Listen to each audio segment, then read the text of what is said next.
নমস্কার, স্বামী সোমেশ্বরানন্দ কথা বলছি। আজকের প্রশ্ন,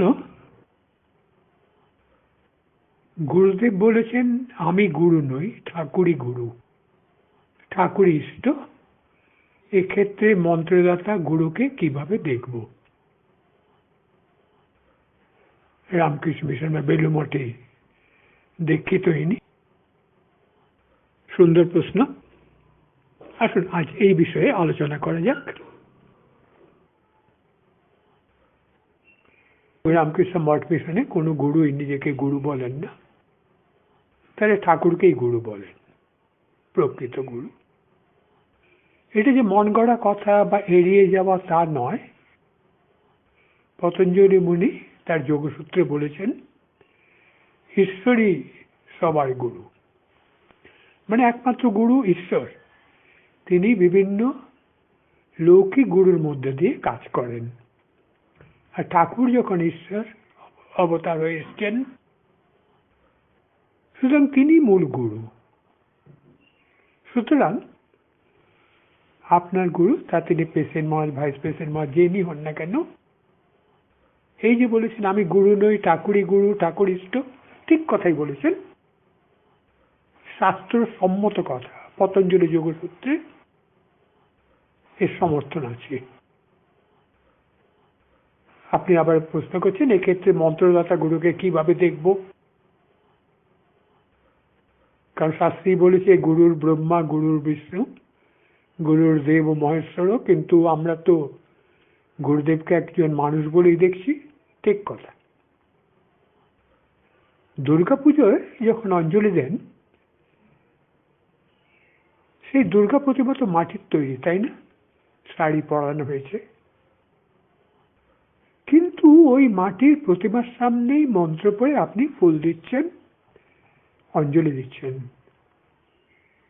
আর যখন মায়ের সামনে দাঁড়িয়ে মার দিকে তাকিয়ে মন্ত্র বলছেন, তখন তাকে মাটির প্রতিমা ভাবছেন না, জীবন্ত মা দুর্গা বলে ভাবছেন, চৈতন্যময়ী মা, তাই তো? এই ভেবেই আপনি মন্ত্র পড়ছেন, এই ভেবেই আপনি অঞ্জলি দিচ্ছেন। বা পাড়ার কালী মন্দিরে গিয়ে যখন মা কালীর কাছে প্রার্থনা করেন, তখন কি ভাবেন যে মা কালী এক পাথরের প্রতিমা বা মাটির প্রতিমা? আপনি ওই প্রতিমার মধ্যে সাক্ষাৎ মা কালীকে কল্পনা করেই প্রার্থনা করেন। তাহলে কি সব কল্পনা? না, পুরো কল্পনা নয়।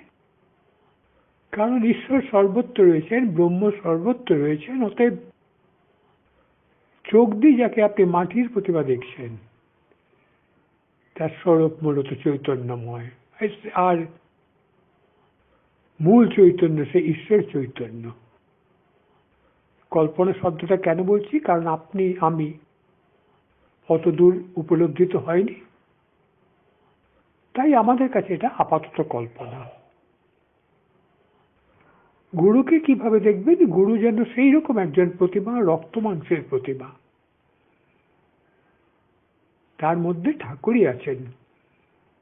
গুরুদেবকে প্রণাম করার সময় ভাবুন যে আপনি ঠাকুরকেই প্রণাম করছেন। আপনি জিজ্ঞেস করেছেন গুরুর ব্রহ্মা, গুরুর বিষ্ণু, কি করে ভাববো রক্ত মাংসের প্রতিমাকে? কেন? যেভাবে মাটির প্রতিমায় মা দুর্গা চৈতন্যময় মাকে ভাবেন, তেমনি ভাবেই ভাবুন। গুরুদেব যখন বলছেন আমি, এই শব্দটা বলছেন, তখন তিনি তার শরীরটাকেই বোঝাচ্ছেন। কারণ আপনি তো তার শরীরটাকেই দেখছেন, আপনি তো তার ভেতরে চৈতন্যকে দেখছেন না। এই জন্য তিনি বলেছেন আমি গুরু নই, অর্থাৎ শরীর রূপে তিনি গুরু নন। তাহলে প্রকৃত গুরুকে?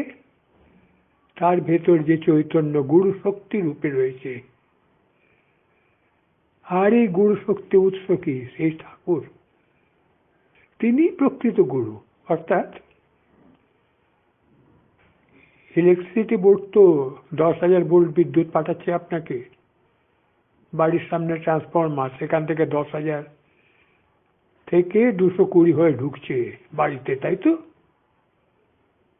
এইরকম গুরু যেন ট্রান্সফরমার, আর ওই ঈশ্বরের শক্তি আসছে 10,000 ভোল্ট, গুরুদেব সেটা গুরুর মধ্যে দিয়ে 220 ভোল্টে ঢুকছে। কেন? আপনি তো 10,000 ভোল্ট পারবেন না সামলাতে। তাহলে ঈশ্বরই প্রকৃত গুরু, ঠাকুরই প্রকৃত গুরু। আপনার যিনি গুরুদেব, প্রেসিডেন্ট মহারাজ, ভাইস প্রেসিডেন্ট মহারাজ, তার মাধ্যমে তিনি প্রকাশিত হচ্ছেন। গুরুর ব্রহ্মা, গুরুর বিষ্ণু, গুরুর দেব মহেশ্বর চৈতন্য রূপে। গুরুকে দেখে যদি শুধু শরীরটাকেই দেখেন, তাহলে কিন্তু গুরুর ব্রহ্মা, গুরুর বিষ্ণু নয়।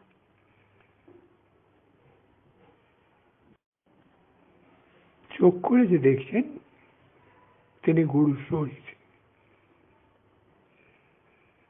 স্বামী বিবেকানন্দজি বা স্বামী স্মরণানন্দজি, কিন্তু ভেতরে যে গুরু শক্তি চৈতন্যময়, যা ঠাকুর ওখানে রয়েছেন, সেই গুরু আসল গুরু। তিনি ব্রহ্মা, তিনি বিষ্ণু, তিনি মহেশ্বর। ঠাকুর নিজেও বলেছেন তার মধ্যে সব দেবদেবী রয়েছেন। আর মথুর বাবুকে তো তিনি দেখিয়েই দিলেন যে কালী, শিব তিনি, অর্থাৎ তিনি মহেশ্বর, তিনি ঈশ্বর। দেখিয়ে দিলেন মথুর বাবুকে সে ঘটনা। আপনারা জানেন দক্ষিণেশ্বরে হয়েছিল। এই যে ইষ্টের একটা রূপ হলো যার মন্ত্র আপনাকে গুরুদেব দিয়েছেন। আরেক রূপ হলো মন্ত্র। এই মন্ত্র হলো বাংময় রূপ। যেমন জল, তার অনেক রূপ আছে, বরফ, জল, ভেপার, বাষ্প ইত্যাদি। সেই রকম সেই ইষ্টের এক রূপ হলো মন্ত্র, বাংময় রূপ, বাকময়। আরেক রূপ হচ্ছেন গুরু। সত্তার দিক থেকে, সত্তা মানে এসেন্স, অস্তিত্বের দিক থেকে এই তিনের মধ্যে কোনো পার্থক্য নেই। আর এই পার্থক্য নেই বলেই বলা হয় নাম ও নামই অভেদ। নাম অর্থাৎ মন্ত্র, আর নামই হচ্ছে ইষ্ট, যে ছবি দেখছেন আপনি। নাম ও নামই যেমন অভেদ, তেমনি গুরু এবং নামীও অভেদ। যেমন জল, বরফ, বাষ্প দেখতে আলাদা আলাদা, একেবারেই পৃথক অবস্থা, কিন্তু সত্তায় সবই H2O। এখন প্রশ্ন, যে গুরু শক্তি, এটা বুঝবেন কি করে? চৈতন্যময়? প্রথমে বোঝা যায় না। প্রথমে গুরুদেবকে রক্ত মাংসের প্রতিমা হিসেবেই দেখুন।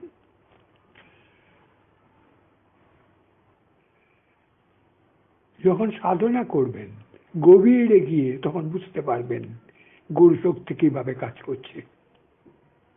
এটা দেখা যায়, অনুভব করা যায়, বোঝা যায়। করে দেখুন।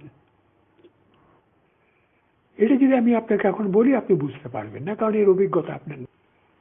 কিন্তু সাধনায় গভীরে গেলে বোঝা যায় গুরু শক্তি কিভাবে সাহায্য করছেন, কিভাবে বাঁচাচ্ছেন, অনুভব করা যায়। এখন গুরুদেবের কাছে যখন যাচ্ছেন, দেখবেন একটা জিনিস, অনেক প্রশ্ন তৈরি করে নিয়ে গেলেন, গুরুদেবকে জিজ্ঞেস করবেন। গুরুর কাছে গিয়ে দেখবেন সমস্ত প্রশ্ন আস্তে আস্তে চুপ হয়ে যাচ্ছে। গুরু কত প্রশ্ন করার দরকার নেই, বরং আপনি ওখানে গিয়ে চুপ করে অনুভব করুন গুরু শক্তির তরঙ্গ। এটা অনুভব করা যায়। অনেকেই প্রণাম করার জন্য এত অস্থির হয়ে পড়েন, প্রশ্ন করার জন্য অস্থির হয়ে পড়েন, তারা এই দিকটা এড়িয়ে যান, বুঝতে পারেন না। গুরুদেব যেখানে, যেমন ঠাকুর, আপনি যদি দক্ষিণেশ্বরে ঠাকুর করে যান, চুপচাপ বসে থাকুন তো, চোখ বন্ধ করে, বুঝবেন একটা আলাদা তরঙ্গ, একটা ভাইব্রেশন বোঝা যায়। এটা ঠিক তেমনি গুরুদেবের কাছে গিয়ে আপনারা বুঝতে পারবেন। চুপচাপ বসে থাকুন কিছুক্ষণ।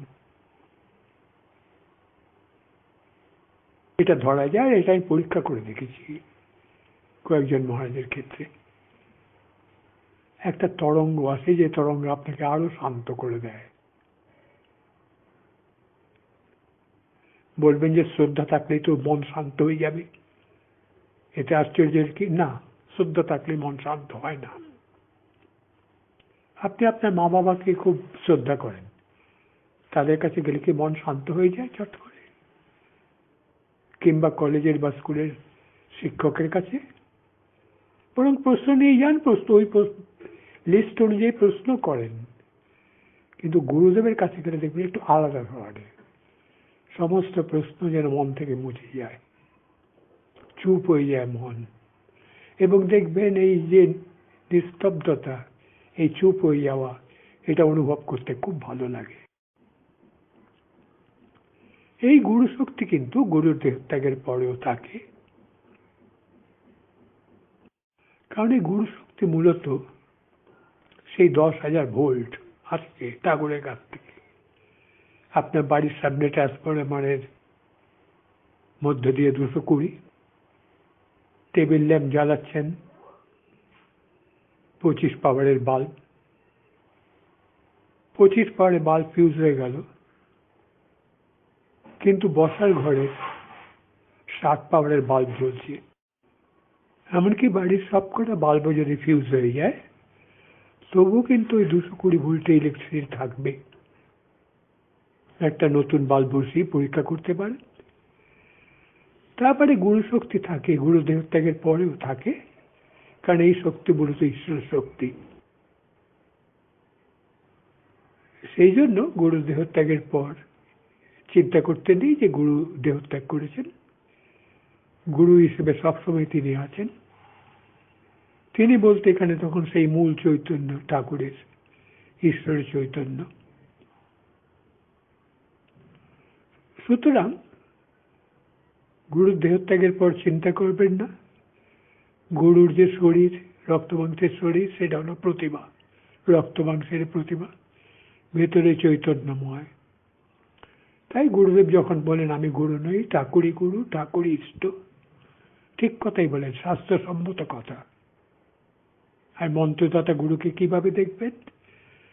যেমন ভাবে দুর্গাপুজোয় অঞ্জলি দিতে যান, আপনার চোখ দেখছে মাটির প্রতিমা, মন দেখছে চৈতন্যময়ী মা, সেভাবেই গুরুকে দেখুন। আজ তাহলে এখানে শেষ করি। নমস্কার।